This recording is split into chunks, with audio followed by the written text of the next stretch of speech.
ఓం గం గణపతయే నమః. ఓం జ్ఞానానందమయం దేవం నిర్మలస్ఫటికాకృతిం ఆధారం సర్వవిద్యానాం శ్రీ హయగ్రీవముపాస్మహే. శ్రీ హయగ్రీవాయ నమః.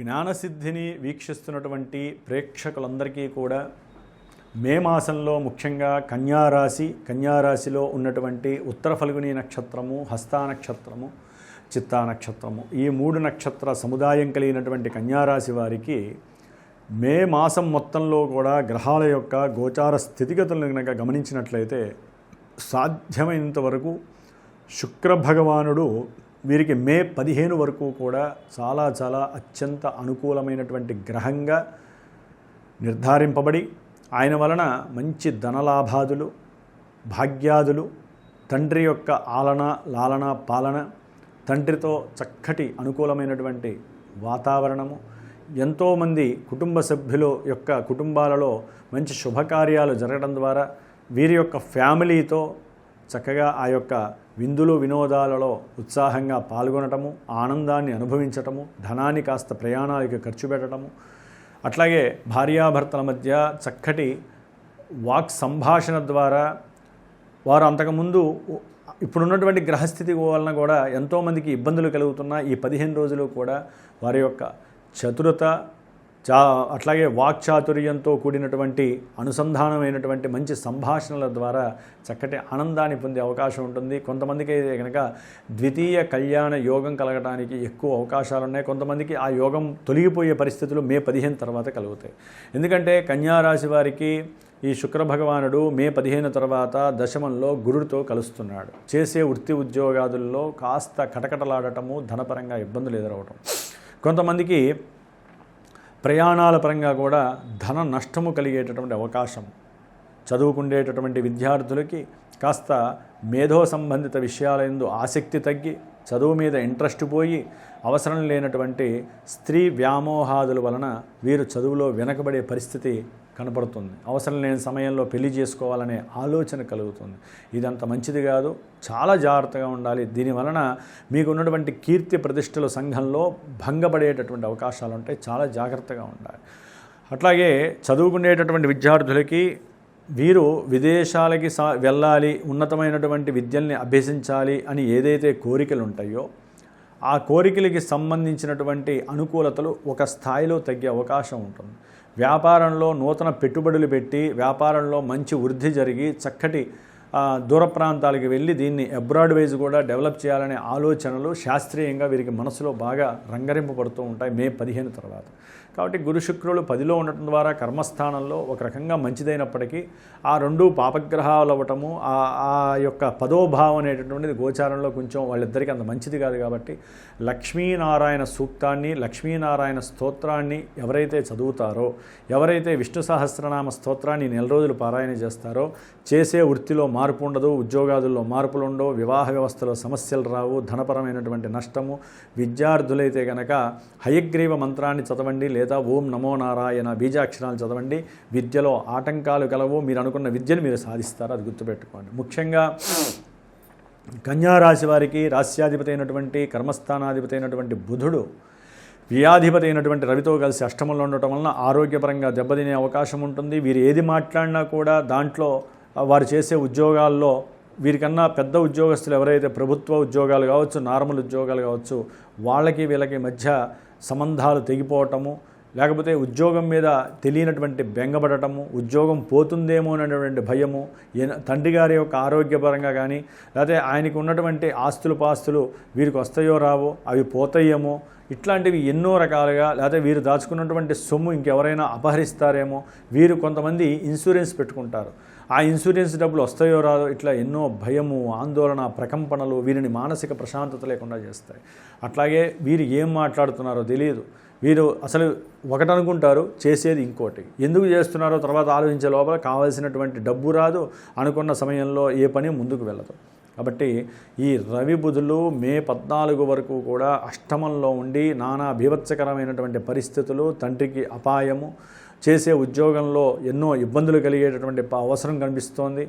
అట్లాగే వీరి యొక్క బుద్ధి చతురత కాస్త అధిక మోతాదులో ఉండి అవసరం లేనటువంటి విషయాల యందు వీరు తలదూర్చడం ద్వారా, అవసరం లేనటువంటి విషయాలు మాట్లాడడం ద్వారా వీరు ఉద్యోగాదుల్లో, కుటుంబీకుల్లో, అయిన వాళ్ళల్లో అందరిలో కూడా లేనిపోని నష్టాలని కలుగజేసుకునేటటువంటి స్థితి. కాబట్టి కీర్తి ప్రతిష్టలకి భంగం కలిగేటటువంటి పరిస్థితి కనబడుతుంది. ఈ మాసమంతా కూడా ప్రయాణాలు అధికంగా ఉండే అవకాశం ఉంటుంది. దూర ప్రాంతాల్లో ఉన్నటువంటి మరి వాళ్ళ పిల్లల్ని చూసే అవకాశం కొంతమంది తీసుకొని వెళ్ళడానికి అవకాశం ఉంటుంది. ఇట్లా ఎన్నో రకాలుగా 15 తర్వాత రవి బుధులు కాస్త ప్రయాణాలు ఎక్కువ సూచిస్తున్నారు. అట్లాగే తండ్రి గారి యొక్క ఆరోగ్యం పట్ల కొంచెం శ్రద్ధ వహించండి. ధనపరమైనటువంటి నష్టాలు కనిపిస్తున్నాయి. అట్లాగే ఈ యొక్క ప్రయాణాలు, దగ్గర ప్రయాణాలు, దూర ప్రయాణాల్లో చేయడం ద్వారా శరీరం అలసిపోవటము, అసలే ఎండాకాలం అవటం వలన లేనిపోని రుగ్మతలకు గురి అయ్యే అవకాశాలు కనిపిస్తున్నాయి. 6లో ఉన్నటువంటి రాహుగ్రహం మాత్రము చక్కటి శత్రు, రోగ, రుణ బాధలు నివృత్తి చేసి ఉన్నతమైనటువంటి ఉద్యోగ స్థితుల్ని కలుగజేస్తుంది. కన్యారాశి వారికి అనుకున్న కార్యాలయందు, ఉద్యోగాల విషయాల యందు, ఇంటర్వ్యూల యందు, రాసే వ్రాత పరీక్షల యందు చక్కటి అనుకూలతలు కలుగుతున్నాయి. శత్రువులు మిత్రులు అవ్వడానికి ప్రయత్నం చేస్తారు. మేనరికం బంధువులు కావచ్చు, ఎవరైనా సరే ఉద్యోగస్తులు కానీ మీకు శత్రుత్వం వదిలేసి మీ మీద కాస్త మిత్రత్వంతో మెలగడానికి అవకాశాలు తీసుకుంటారు. ఏదైనా సప్తమంలో ఉన్నటువంటి శని భగవానుడు మాత్రము వీరిని పరీక్షించేటటువంటి సమయంగా భావించాలి. ఎందుకంటే కంటక శని, ఏలినాడి శని, అష్టమ శని అట్లాగో కంటక వేధాశని అంటారు కన్యారాశి వారికి. సప్తమంలో ఉండి కరెక్ట్గా ఆ రాశిని చూడటం ద్వారా ఆరోగ్య విషయంలో చాలా చాలా డేంజర్ ఉంటుంది. అట్లాగే దీర్ఘకాలిక అనారోగ్య బాధలు వీరిని వేధిస్తాయి. వ్యాపారస్తుల్లో అయితే కనుక తెలియని భయము, పెట్టిన పెట్టుబడి వస్తుందో రాదో తెలియకుండా ఉండటము, మీ కింద వాళ్ళ కింద పనిచేసేటటువంటి వాళ్ళందరూ కూడా వీరికి ఎదురు తిరగటం, మోసం చేయటము, ఇట్లా ఎన్నో రకాలైన అగాధాలు, భార్యాభర్తల మధ్య ఎప్పుడూ ఏదో ఒక సమస్య, ఆంతరంగిక సమస్య, అవసరం లేనటువంటి గృహ అప్రశాంతత వీరే క్రియేట్ చేసుకునే పరిస్థితి కూడా కనబడుతోంది. వివాహపరమైనటువంటి విషయాల యందు ఎవరైతే ఆసక్తి చూపిస్తారో వారికి ఆలస్యం జరగడం ఖాయంగా ఉంటుంది. శని యొక్క దృష్టి, శని సప్తమ స్థానంలో ఉండడం ద్వారా వివాహ వ్యవస్థలో ఉన్నటువంటి వారికి, వివాహం కావాలనుకున్న వాళ్ళకి ఆలస్యము, పతనము కలగడానికి అవకాశం ఉంటుంది. కాబట్టి 12వ స్థానంలో ఉన్నటువంటి కేతుగ్రహ ప్రభావము పెట్టుబడుల విషయంలో వీరికి కాస్త అస్పష్టతని, ఇబ్బందుల్ని కలుగజేయడానికి రెడీగా ఉంది. కాబట్టి గణపతి ఆరాధన చేయండి. దాని ద్వారా బుద్ధిమాంద్య దోషము పోతుంది. ఏం మాట్లాడుతున్నారో ముందు మీకు తెలియజేస్తాడు గణపతి. చక్కగా మాట్లాడండి. పెట్టుబడుల యందు 1-4 సార్లు ఆలోచించండి. అవసరమైతే తండ్రి యొక్క సహకారం తీసుకోండి, తండ్రితో చర్చించండి. అయితే మే 16వ తారీఖున శని జయంతి రోజున వివాహం కానటువంటి వాళ్ళు, వివాహం అయిన వాళ్ళు, ఎడబాట్లు, వ్యాపారంలో నష్టాలు వచ్చేటటువంటి వాళ్ళు, ఎవరైతే శని బాధలు పడేటటువంటి వాళ్ళు, వీళ్ళందరూ కూడా శని జయంతి రోజున శనీశ్వరుడికి అభిషేకము, దాన ధర్మాదులు, అర్చన చేయండి. అట్లాగే హనుమత్ జయంతి రోజున మే 12వ తారీఖున మరి ఈ శని కుజులు ఇద్దరూ కూడా మే 10 వరకు కలిసి ఉండటం వివాహ వ్యవస్థలో అత్యంత గడ్డు పరిస్థితి, వ్యాపారంలో అవసరం లేనటువంటి పోట్లాట్లు, వ్యాపారస్తుల మధ్య అసలు ఒడంబడిక లేకపోవటము, విడిపోవటము, కోర్టు కేసులు, లేనిపోయినటువంటి ఉద్యోగపరమైనటువంటి సమస్యల్లో ఇరుక్కుపోవటము, ధనంగా నష్టపోవటము, ఇవన్నీ జరుగుతున్నాయి. తర్వాత మళ్ళీ ఈ మాసాంతం వరకు కుజుడు అష్టమంలో ఉండటం ద్వారా ప్రయాణాలు చేసేటప్పుడు తగు జాగ్రత్త వహించండి.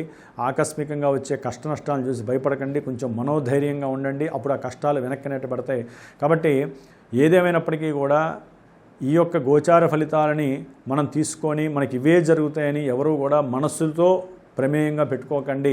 ఇవి ఓన్లీ చంద్రుని బట్టి మానసిక వికారాలని తెలియజేస్తే, మనసులో భయము, ఆందోళన, కొంతమందికి ఆనందాన్ని కలుగజేస్తాయి. కానీ జన్మజాతకం ద్వారా మాత్రమే అసలైనటువంటి ఈవెంట్స్ అనేది మనకి తెలుస్తాయి. ఎందుకంటే మనం పుట్టినప్పుడు జన్మజాతకంలో డేట్ ఆఫ్ బర్త్, టైము, ప్లేస్ని బట్టి గ్రహ జాతకం వేస్తారు. ఆ యొక్క జాతకాన్ని బట్టి, నక్షత్రాలని బట్టి, వాటి యొక్క దశలు, అంతర్దశలను బట్టి ప్రస్తుతం దశలేంటి, అంతర్దశలేంటి, అవి ఇక్కడ ఏ విధంగా పోర్ట్ఫోలియోస్ అనుభవిస్తున్నారు, ఏ విధంగా అట్లా వివాహం జరుగుతుంది, ఎందుకు వివాహమైన వాళ్ళు విడిపోతున్నారు, ఎందుకు కొట్టుకుంటున్నారు, ఉద్యోగం నుంచి నన్ను ఎందుకు తీసేశారు, మళ్ళీ ఉద్యోగం అసలు ఎప్పుడు వస్తుంది నాకు, చదువులో ఎందుకు నేను వెనకబడ్డాను, ఇవన్నీ కూడా మీ జన్మజాతకాన్ని బట్టి మాత్రమే తెలుస్తాయి. అవి ఇప్పుడు మనసుకి బాధ పెడుతూ ఉంటాయి అన్నమాట. కొంతమందికి ఆనందాన్ని ఇస్తే, కొంతమందికి బాధను పెడతాయి. కాబట్టి సరైన గురువుని ఎంచుకొని మీ జన్మజాతక విశ్లేషణ చేయించుకొని అప్పుడు మాత్రమే కొత్త కొత్త ప్రయోగాలు చేసుకోండి. అది ఏ ఈవెంట్ అయినా సరే, ఏదైనా దోష పరిహారాలు ఉంటే చక్కగా చేసేసుకోండి.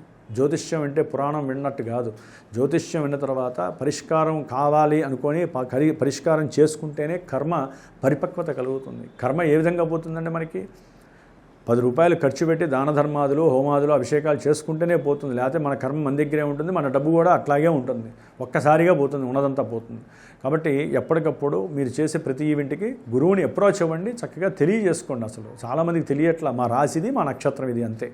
కాబట్టి ఈ విధంగా కన్యారాశి వారు ముఖ్యంగా శని భగవానుడిని, కేతువుని, కుజుడికి, అట్లాగే రవికి, బుధుడికి, మొత్తం అన్ని గ్రహాలు ఒక్క రాహువు, శుక్రుడు తప్ప, శుక్రుడు కూడా తర్వాత పాడవుతున్నాడు కాబట్టి నవగ్రహాలన్నిటికీ ప్రదక్షిణాలు, నవగ్రహ స్తోత్రాలు ఈ మాసమంతా చేయండి. నవధాన్యాలు చక్కగా పిండి చేసి గోమాతకి తినిపించండి, మీకు శుభం కలుగుతుంది. ఓం నమో నారాయణాయ నమః.